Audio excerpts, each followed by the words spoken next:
உடல் ரீதியா ஏற்பட்ட அந்த செக்ஷுவல் டார்ச்சர்ஸை வந்து அம்மா அப்பா கிட்ட எப்படி சொல்றது? நான் இப்படிதான், எனக்கு வந்துட்டு செக்ஷுவல் ஃபீல் வருது, எனக்கு வந்து இந்த மாதிரி ஒரு பையன் மேல ஒரு அட்ராக்ஷன் ஏற்படுது, இதை ஓப்பனா சொன்னா என்ன தப்பு இருக்குது? இதை வந்து அவங்க அம்மாவும் பொண்ணும் அந்த மாதிரி டிஸ்கஸ் பண்றது இல்ல. மாஸ்டர்பேஷன் பத்தி அப்பா கிட்ட ஒரு பையன் பேசுறதுல தப்பே கிடையாது. ஜோவிகா வனிதா விஜயகுமாரோட பொண்ணே கிடையாது. வனிதா விஜயகுமார்ன்ற மாதிரி ஜோவிகா விஜயகுமார்னு தான் அவங்க பேரு. பொண்ணு பேரு பின்னாடி அப்பா பேரு வைக்கலாம், பேத்தி பேரு பின்னாடி அப்பா பேரு வைக்க முடியுமா? தேவயானி ராஜகுமாரோட பொண்ணு இனியாவுக்கும் வனிதா விஜயகுமாரோட பொண்ணு ஜோவிகாவுக்கும் என்ன போட்டி? எதுக்காக சோசியல் மீடியால இவங்க ரெண்டு பேரையும் கம்பேர் பண்ணிட்டு இருக்காங்க? இனியா பாவாடை தாவணிலையும் நல்லா நீட்டா ட்ரெஸ் பண்ணிடுறதுனால அவங்க நல்ல கேரக்டர், ஜோவிகா அரையும் குறையுமா ட்ரெஸ் பண்றா, அவ வந்து பேசுறதே சரியில்லை, அதனால அவ மோசமான கேரக்டர். இப்படி ட்ரெஸ்ஸிங்னாலையும் அவங்க பேசுறதுனாலையும் அவங்க கேரக்டரை அசாசினேட் பண்றாங்களே, இது எந்த வகையில கரெக்டா இருக்கும்? தேவயானியும் ஒரு டைரக்டரை லவ் பண்ணாங்க, கல்யாணம் பண்ணாங்க, 2 குழந்தைங்களை பெத்துக்கிட்டாங்க. இன்னும் அதே கணவரோட இருக்கிறதுனால அவங்க ஃபேமிலி வந்துட்டு நல்ல ஃபேமிலி. வனிதாவும் லவ் பண்ணாங்க, கல்யாணம் பண்ணாங்க, குழந்தைங்களை பெத்துக்கிட்டாங்க, ஆனா டிவோர்ஸ் ஆயிருச்சு. செகண்ட் மேரேஜ், தேர்ட் மேரேஜ்னு சொல்லி அவங்க வாழ்க்கையை தேர்ந்தெடுக்க முடியாம அவங்க வாழ்க்கை துணையோட நிம்மதி இல்லாம இருந்தா அப்போ அவங்க ஃபேமிலி கெட்ட ஃபேமிலியா? சரி, இந்த ஃபேமிலி மேட்டர்ஸ்லாம் ஒரு பக்கம் இருக்க, இப்போ வர ஜென்ரேஷன் டீனேஜா ஒரு அடலசன்ட் ஏஜ்ல டாப் ஹீரோயின்ஸோட பொண்ணுங்களும் பசங்களும் இப்ப ஃபீல்டுக்கு வந்திருக்காங்களே, இவங்களை பப்ளிக்காவே கம்பேர் பண்றது அவங்களோட மனநிலையை மட்டும் இல்லாம இந்த மாதிரி அடலசன்ட் ஏஜ்ல இருக்கிற பசங்களோட மனநிலை எப்படி இருக்கும்ன்றத தெரிஞ்சுக்கலாமா? இந்த மாதிரி ட்ரெண்டிங்கான விஷயங்களை சைக்கலாஜிக்கல் அனாலிசிஸோட தெரிஞ்சுக்கிறதுக்கு சட்டு புட்டுன்னு நம்ம சேனலை சப்ஸ்கிரைப் பண்ணிக்கோங்க. வாங்க வீடியோக்குள்ள போலாம்.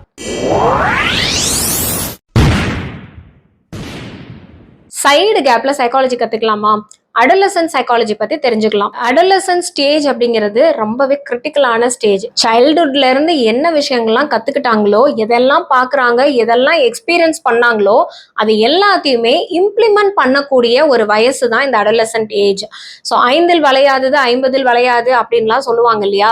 ஆனா இந்த விடலை பருவம் அப்படிங்கிறது எதையெல்லாம் அவங்க சின்ன வயசுல அவங்க பண்ணக்கூடிய ஸ்டாமினா இல்ல, பிசிக்கலி, மென்டலி, சோஷியலி அவங்கனால எதெல்லாம் செய்யக்கூடிய ஒரு தன்னம்பிக்கையும் இண்டிவிஜுவாலிட்டியும் அட்டானமி இல்லையோ, அது எல்லாம் மொத்தமா எனக்கு ஒரு பவர் கிடைச்சிருச்சு, ரெக்க முளைச்சிருச்சு அப்படின்னு துள்ளி குதிச்சுட்டு போற வயசு தான் இந்த அடலசன்ட் ஏஜ், டீனேஜ். அதாவது 13ல இருந்து 19 வரைக்கும் இருக்கிற பீரியட் ஆஃப் டைம். இந்த ஏஜ்ல இருக்கிற பசங்களோட பேரண்ட்ஸ் எந்த அளவுக்கு ஸ்ட்ரெஸ்ஃபுல்லா இருப்பாங்க தெரியுங்களா? சில பேரண்ட்ஸ் என்ன சொல்லுவாங்க, வயிற்றுல நெருப்ப கட்டிட்டு இருக்கிற மாதிரி இருக்கு, என் மடியில கனமா இருக்கு. ஏன் அப்படின்னா இந்த டீனேஜ் பசங்களை எப்படி வளர்க்கணும்னு எனக்கு தெரியல, அவங்க கிட்ட என்ன பேசினாலும் அது தப்பா இருக்குது, எரிஞ்செறிஞ்சு விழறாங்க. சின்ன வயசுல நான் சொன்னது எல்லாத்தையுமே கேட்டுட்டு இருந்தேன் என்னோட பசங்க, இப்ப என்னடா என்னையவே எதிர்த்து கேள்வி கேட்கறாங்க. நல்லது தானே சொல்றேன், நல்லது சொன்னாலும் செய்ய மாட்டாங்க. அதுலயும் முக்கியமா பாத்தீங்கன்னா இந்த டீனேஜ் வயசுல இருக்கிற பசங்க தனியா அவங்க வந்து ஐசோலேட் பண்ணிக்குவாங்க. தனியா போய் பெட்ரூம்ல உட்கார்றது, மொபைல் பாக்குறது, அவங்க சீக்ரசி மெயின்டைன் பண்றது, ஃப்ரெண்ட்ஸ் கிட்ட என்ன பேசுறாங்கன்றத பேரண்ட்ஸ் கிட்ட சொல்ல மாட்டாங்க. பேரண்ட்ஸ்க்கு எவ்வளவு பிபி டென்ஷன், அப்படியே தலையே வெடிச்சு மண்டை காஞ்சு போற மாதிரி இருக்கும்.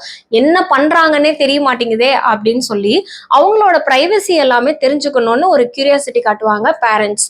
இது ஒரு பக்கம் இருக்க, எல்லாத்தையும் கொண்டு வந்து ஒப்பிச்சிட்டு இருப்பாங்க டீனேஜ் பசங்க. ஆனா அதை கேட்டு கேட்டு சலிச்சு போய் தண்ணி தெளிச்சு விட்ட மாதிரி இருப்பாங்க பேரண்ட்ஸ். நீ என்னத்தையோ பண்ணிட்டு போ, என்ன ஆளை விடு சாமி அப்படிங்கிற அளவுக்கும் ஒரு சில பேரண்ட்ஸ் இருப்பாங்க. ஸோ பேரண்டிங் ஸ்டைல்ல வந்து மொத்தமே 4 கேட்டகரி தான் இருக்கு. ஸோ எப்படி நீங்க இஃபெக்டிவ் பேரண்டிங் ஸ்டைல்ல நீங்க மெயின்டைன் பண்ணணும் அப்படிங்கிறத பத்திலாம் நான் டீட்டெயில்டா சொல்ல போறேன். வீடியோவை எண்டு வரைக்கும் ஸ்கிப் பண்ணாம பாருங்க. நிறைய சீக்ரெட்ஸ் அண்ட் ட்ரிக்ஸ், இன்ஃபர்மேட்டிவான டிப்ஸ் எல்லாமே ஷேர் பண்ண போறேன். அண்ட் முக்கியமா வீடியோட எண்டில் நீங்க பல நாளா யோசிச்சுட்டு இருக்கிற ஒரு கேள்விக்கான விடையும் வச்சிருக்கேன்.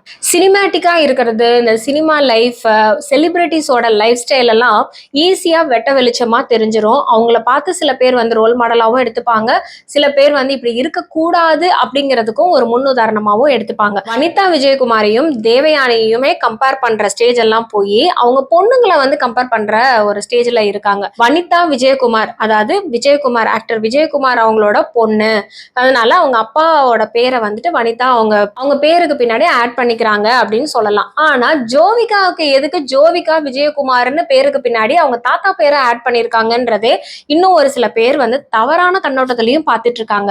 சி, ஒரு ஃபேமிலி ப்ராப்ளம், அதாவது ஒரு பொண்ணுக்கு கல்யாணம் ஆனதுக்கு அப்புறமா அது லவ் மேரேஜா இருக்கட்டும், அரேஞ்ச் மேரேஜா இருக்கட்டும், அவங்க வாழ்க்கையில ஏற்படுற பிரச்சனைகள் அது அந்த பொண்ணுக்கு, அதாவது மனைவிக்கும் கணவனுக்கும் மட்டுமே தான் தெரியும். இதை தாண்டி யாருக்கிட்ட அவங்க ஷேர் பண்ணாலுமே அதை புரிஞ்சுக்க கூடிய மென்டாலிட்டி இருக்கவே மாட்டாங்க. ஸோ அதுக்கு பெட்டர் வந்து ஒரு சைக்காலஜிஸ்ட் இல்லை கவுன்சிலர் அவங்க கிட்ட கன்சல்ட் பண்ணும்போது தான் ஒரு ரெக்கக்னிஷன், அவங்களோட இமோஷன்ஸ்க்கும் அவங்க ஃபீலிங்ஸ்க்கும் வந்துட்டு நம்ம ரெக்கக்னிஷன் கொடுக்க முடியும். ஏன்னா இப்போ ஒரு ஃப்ரெண்டா இருக்கட்டும் இல்லை ரிலேட்டிவா இருக்கட்டும், சொசைட்டில யார்கிட்டயாவது போயிட்டு இந்த மாதிரி என்னை பாத்திரம் கழுவ சொல்றாங்க, வீட்டுல நிறைய வேலை இருக்கு, எனக்கு வந்துட்டு நிம்மதியே இல்லை, என் கணவர் வந்து என்னை நல்லா பாத்துக்க மாட்டாரு, சந்தோஷம் இல்லை, இன்டிமசி இல்லை, இப்படிலாம் ஒரு பொண்ணு போய் பக்கத்துல ஒரு ஃப்ரெண்டு கிட்டயோ ரிலேட்டிவ் கிட்டயோ யார்ட்டையாவது ரொம்ப க்ளோஸா இருக்கிறவங்க கிட்ட சொன்னா என்ன சொல்லுவாங்க? நீ தான் அட்ஜஸ்ட் பண்ணிட்டு போகணும், குடும்பம்னா அப்படித்தான் இருக்கும், பொண்ணுன்னா இப்படித்தான் இருக்கணும். சரி, இதேது ஒரு ஆண் வந்துட்டு என் மனைவி எனக்கு சரியா சமைச்சு போட மாட்டா, அவ டேஸ்டாவே சமைக்க மாட்டா, சமையலே தெரிய மாட்டேங்குது, இதனால நான் வெளியில போய் சாப்பிட வேண்டியதா இருக்கு, இது காமனான ஒரு ஹஸ்பண்டோட இஷ்யூவா இருக்குது.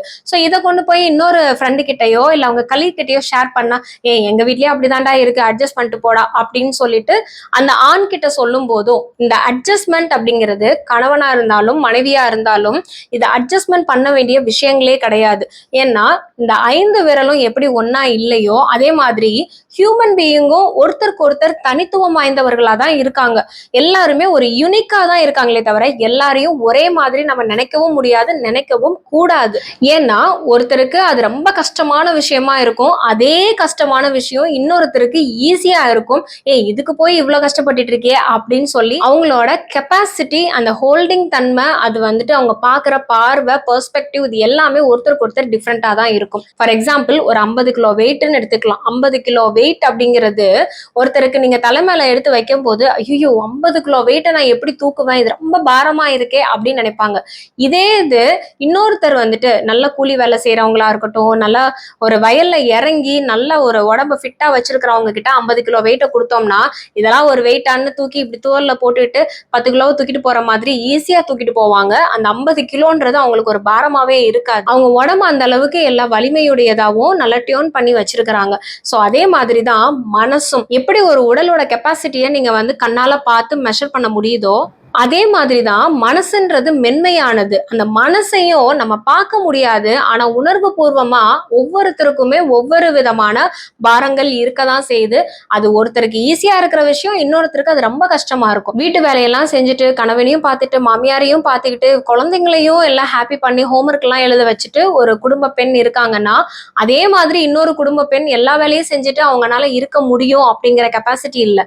ஏன் அப்படின்னா அவங்க சின்ன வயசுல இருந்து வளர்ந்த விதம், அவங்க என்ன மாதிரியான எக்ஸ்பீரியன்சஸ் பார்த்துருக்காங்க, அவங்களோட பெர்ஸ்பெக்டிவ் என்ன, இதெல்லாம் தாண்டி கணவனுக்கும் மனைவிக்கும் எந்த அளவுக்கு இன்டிமேட்டா இருக்கு, அவங்களுக்குள்ள அண்டர்ஸ்டாண்டிங் இருக்கு அப்படிங்கிறத பொறுத்து தான் அந்த குடும்பமே வந்து, அதனாலதான் இல்லத்தரசி, குடும்ப தலைவி அப்படிங்கிற ஒரு பொறுப்பு வருது. இது எல்லாத்துக்குமே ரூட் எங்க இருந்து வருது அப்படின்னா அந்த கணவன் மனைவி அவங்களோட அன்புல இருந்து தான் மற்ற எல்லா விஷயமே உருவாகுதுன்னே சொல்லலாம். ஸோ அந்த மாதிரி ஏதோ ஒரு காரணத்தினால வனிதாவுக்கும் அவங்களோட ஹஸ்பண்ட்க்கும் ஏதோ ஒரு பிரச்சனை, குழந்தை பிறந்ததுக்கு அப்புறமா அவங்க எந்த அளவுக்கு ஒரு கஷ்டங்களை ஃபேஸ் பண்ணியிருக்காங்கன்னு ரீசெண்டா மூவியோட ஆடியோ லான்ச் அப்ப அவங்களோட கஷ்டங்கள் எல்லாமே கண்ணீரோட ஷேர் பண்ணியிருந்தாங்க. இதை பார்க்கும்போது நிறைய பேர் வனிதாவை வந்துட்டு ட்ரோல் பண்றாங்க, மீம்ஸ் போடுறாங்க, அவங்கள வந்துட்டு எப்படி கேரக்டர் அப்படி கேரக்டர்ன்ற மாதிரிலாம் சொல்றாங்க. அவங்களோட லைஃப் ஸ்டைல், அது அவங்களுக்கு தான் அந்த கஷ்டங்கள் தெரியுமே தவிர அவங்க தான் வாழ்ந்துட்டு இருக்கிறவங்க. அது அவங்களுக்கு வந்து கணவரை இழந்துட்டு அந்த ஜோவிகா அவங்க வயிற்றுக்குள்ள இருக்கும் போது அமெரிக்கா போனாங்க. அங்க போய் அவங்க அம்மாவோட ஹெல்ப்ல இருந்துட்டு ரொம்ப கஷ்டப்பட்டு, ஏன்னா கன்சீவா இருக்கும் போது ஒரு பிரெக்னெண்டா ஒரு லேடி இருக்காங்கன்னா கண்டிப்பா அவங்க அம்மா அப்பா இல்ல வந்து அவங்க சிப்ளிங் இல்ல கூட இருக்கிறவங்களை காட்டிலும் ஹஸ்பண்ட் கூட இருக்கணும்னு தான் நினைப்பாங்க. எந்த ஒரு பொண்ணா இருந்தாலுமே இந்த ஹஸ்பண்டோட அன்பு இருக்கணும் அப்படின்னு எதிர்பார்ப்பாங்க. அந்த அன்பெல்லாம் இல்லாம ரொம்ப ஒரு கஷ்டமா தான் அவங்க வந்துட்டு அந்த குழந்தைய பெற்று எடுத்து ஜோவிகாவை வளர்த்த விதம். ஏன்னா அமெரிக்கால தான் ஜோவிகாவும் பிறந்திருக்காங்க, அங்க அந்த லைஃப் ஸ்டைல்ல தான் வளர்ந்துருக்காங்க. அதுக்கப்புறம் தான் சென்னைக்கு வந்து அவங்களோட லைஃப் ஸ்டைல் எல்லாமே திருப்பி ஃபிலிம் இண்டஸ்ட்ரிக்குள்ள வருது. ஸோ அவங்க படங்கள்லாம் அவ்வளோ ஃப்ரீக்வெண்டா வரல. அதே மாதிரி எல்லாருமே ஆக்டர் விஜயகுமார் வந்துட்டு எவ்வளவு படங்கள் நடிச்சிருப்பாங்க, அந்த ஃபிலிம் இண்டஸ்ட்ரியில ஒரு மெயினான கதாபாத்திரமா இருக்காங்க. அவங்களோட பொண்ணுக்கு வந்துட்டு ஒரு பட வாய்ப்பு கிடைக்கிறது ரொம்ப கஷ்டம் அப்படின்னு சொல்லும் போது, அப்போ புதுசா போய் ட்ரை பண்றவங்க, ஆடிஷன் அட்டன் பண்றவங்களுக்கு எல்லாம் எவ்வளவு கஷ்டமா இருந்திருக்கும் நீங்க யோசிச்சு பாருங்களேன்.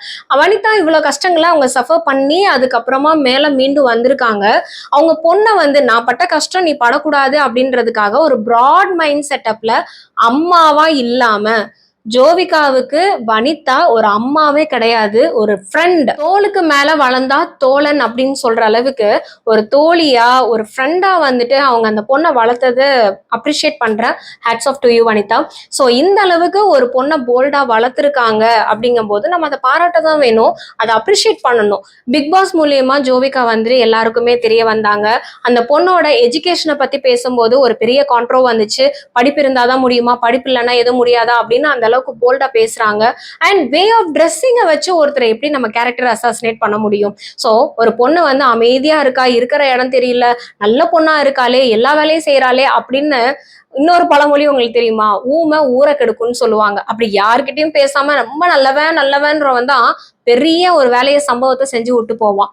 நான் வந்து தேவயானி பொண்ணை சொல்லல, ஜென்ரலா காமனா வந்துட்டு அந்த ஊமையா அமைதியா இருக்கிறது சைக்கலாஜிக்கலி அது ப்ரூவன் தான். யாரு சைலண்டா இருக்கிறாங்களோ அந்த சைலண்ட் கில்லர்னு கூட சொல்லுவாங்க இல்லையா, அவங்களுக்குள்ள எல்லா பிரச்சனைகளையும் போட்டு புதைச்சு வச்சுக்கிட்டே இருப்பாங்க. அதுக்கு பதிலா படன்னு பட்டாசு மாதிரி வெளியில பேசுறது, வெகுளித்தனமா இருக்கிறது, அம்மா கிட்ட எதையுமே மறைக்காம நான் இப்படி எனக்கு வந்துட்டு செக்ஷுவல் ஃபீல் வருது, எனக்கு வந்து இந்த மாதிரி ஒரு பையன் மேல ஒரு அட்ராக்ஷன் ஏற்படுது, இதை ஓப்பனா சொன்னா என்ன தப்பு இருக்குது? இதை வந்து அவங்க அம்மாவும் பொண்ணும் அந்த மாதிரி டிஸ்கஸ் பண்றதுல, அப்பாவும் பையனும் அந்த மாதிரி ஓப்பனா பேசிக்கிறதுல என்ன தப்பு? ஒரு மாஸ்டர்பேஷன் பத்தி அப்பா கிட்ட ஒரு பையன் பேசுறதுல தப்பே கிடையாது. எப்படி பீரியட்ஸ் ஆகுறத வந்து ஒரு அம்மா கிட்ட ஒரு பொண்ணு சொல்றாலோ, அதே மாதிரி ஒரு பையன் வந்துட்டு அவங்க அப்பா கிட்ட ஓப்பன் அப் ஆகுறதுலயே எந்த தப்பும் கிடையாது. இந்த அளவுக்கு ஒரு ஓப்பனா பேசி பேரண்ட்ஸுக்கும் டீனேஜர்ஸ்க்கும் ஒரு பாண்டிங்கை நீங்க கிரியேட் பண்ணிட்டீங்கன்னா எந்த தப்புமே வராது. ரீசெண்டா அந்த டவுரி கேஸ்ல ரிதன்யா வந்து தற்கொலை பண்ணிக்கிட்டாங்க.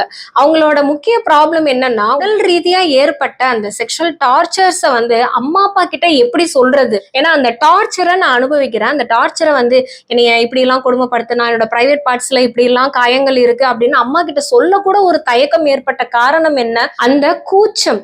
அம்மா கிட்ட அப்பா கிட்ட போய் எப்படி நான் வந்து சொல்லுவேன், செக்ஸ் டாக்ஸை வந்துட்டு எப்படி நான் ஷேர் பண்ணுவேன் அப்படின்னு சொல்லி அந்த செக்ஸ் அப்படிங்கிறதவே கொச்சப்படுத்தி வச்சதுனாலதான் பிள்ளைங்க இன்னும் நிறைய நம்ம வீட்டுல இருக்கிற பிள்ளைங்களே பாத்தீங்கன்னா அவங்க பிரைவேட் பார்ட்ஸ்ல எதையாவது ஒரு கட்டிகள் மாதிரி வருது, சாதாரணமா ஏதாவது ஒரு வித்தியாசமான ஒரு திரவம் வருது, எதையாவது உடம்புல ஏற்படுற மாற்றங்களை கூட சொல்றதுக்கு கூச்சப்பட்டுக்கிட்டு பெரிய பிரச்சனையா பிரஸ்ட் கேன்சர் வரதா இருக்கட்டும், பசங்களுக்கு ஏற்படுற அவேர்னஸே இல்லாத சில டிசீசஸா இருக்கட்டும், ஸோ இது எல்லாமே ஷேர் பண்றதுக்கு வெக்கப்படுறாங்க, கூச்சப்படுறாங்க.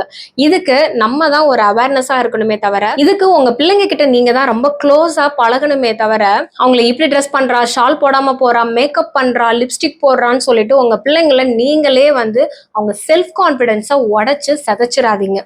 டீனேஜ் பருவத்துல இருக்கிற எல்லா பிள்ளைங்களுமே ஃபர்ஸ்ட் ஃப்ரெண்டா அவங்க பேரண்ட்ஸா தான் எடுத்துக்கணும்னு நினைப்பாங்க. ஆனா பேரண்ட்ஸ் கொடுக்குற கண்டிஷன்னாலையும் இது தப்பு, இது பாவம், இது அசிங்கம், அது இல்லாம இந்த மாதிரிலாம் பேசினா மத்தவங்க என்ன நினைப்பாங்க, ரிலேட்டிவ்ஸ் எல்லாம் நம்மள என்ன கௌரவ குறைச்சலா பாத்துருவாங்க, இது வந்துட்டு கௌரவம் அப்படின்லாம் பாக்குறதுனாலயே உங்களுக்கு ஒரு தடையா ஏற்படுது. நீங்களும் உங்களோட டீனேஜ் பிள்ளைங்களும் ஒரு மர்ஜ் ஆகிறதுக்கு அதுவே ஒரு பெரிய முட்டுக்கட்டையா தான் நிக்குது. ஜீ தமிழ்ல சரிகமா நிகழ்ச்சியில வந்துட்டு நல்லா சிங்கிங் டேலண்ட் இருக்கு, டான்ஸ் நல்லா பண்றாங்க, சூப்பரா ட்ரெஸ் பண்றாங்க. ஏன்னா அவங்களோட வளர்ப்பு, அவங்களோட ஒரு கல்ச்சர் அந்த மாதிரி ப்ராட்டப்ல வந்திருக்காங்க, அதனால அதை எக்ஸ்போஸ் பண்றாங்க. ஜோவிகா அவங்க நிறைய ஓவர்சீஸ் போயிருக்காங்க, அவங்களோட ப்ராட்டப் அந்த மாதிரி இருக்கு, அவங்களோட கல்ச்சரை அவங்க வெளிப்படுத்துறாங்க. ஸோ இதனால அவங்களோட கேரக்டர், அவ தப்பான பொண்ணு, இவ ரொம்ப நல்ல பொண்ணு அப்படின்னு சொல்லி நம்ம சர்டிபிகேட் கொடுக்கறதுக்கு நமக்கு எந்த உரிமையும் இல்லை. ஏன்னா எல்லாருமே அவங்கவுங்களோட தனிப்பட்ட வாழ்க்கைய எப்படி வாழணுமோ வாழ்ந்துட்டு இருக்காங்க. அண்ட் அவங்களுக்கு ஏஜுக்கான மெச்சூரிட்டியை அவங்கவுங்க பேரண்ட்ஸ் கரெக்டாக தான் கொடுத்துட்டு இருக்காங்க. அவங்கள ப்ரொடெக்ட் பண்றதுக்கு அவங்களோட அம்மா இருக்காங்க, அவங்களோட ரிலேட்டிவ்ஸ் இருக்காங்க, எல்லாருமே இருக்காங்க.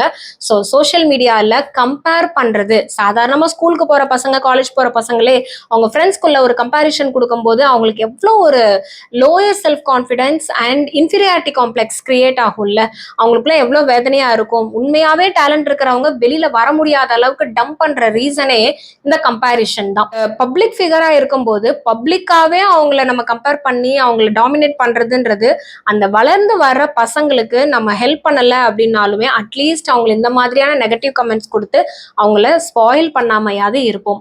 இந்த விஷயத்தை பத்தி நீங்க என்ன நினைக்கிறீங்க அப்படின்னு உங்க கருத்துக்களை கமெண்ட்ல சொல்லுங்க. டீனேஜ் அப்படின்னு கமெண்ட் பண்ணிட்டு உங்களுக்கு ரொம்ப பிடிச்ச ஃப்ரெண்ட்ஸ்க்கும் இந்த வீடியோவை ஷேர் பண்ணிருங்க. இந்த மாதிரி இன்ட்ரெஸ்டிங்கான விஷயங்களை, ட்ரெண்டிங்கான டாபிக்கை சைக்கலாஜிக்கல் அனாலிசிஸோட தெரிஞ்சுக்கிறதுக்கு நம்ம சேனலை சட்டு புட்டுன்னு சப்ஸ்கிரைப் பண்ணிருங்க. லைக் அண்ட் ஷேர் பண்ண மறந்துடாதீங்க. அண்ட் நெக்ஸ்ட் வீடியோல இது மாதிரி புது கான்டென்ட்டோட வந்து உங்களை சந்திக்கிறேன். Until then take care of your mental health. நன்றி, வணக்கம்.